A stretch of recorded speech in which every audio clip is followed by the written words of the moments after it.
దాదాపు 2000 మంది టీడీపీ గుండాలను వెంటేసుకుని అంబటి రాంబాబు ఇంటికి వెళ్లారు ఎమ్మెల్యే గల్లా మాధవి.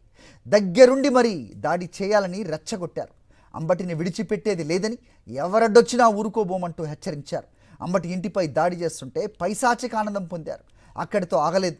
దాడి తర్వాత తామే దాడి చేశామని స్వయంగా ప్రకటించారు ఎమ్మెల్యే గల్లా మాధవి. అంతేకాదు, తమకెవరడ్డొచ్చినా విడిచిపెట్టేది లేదని హెచ్చరించారు.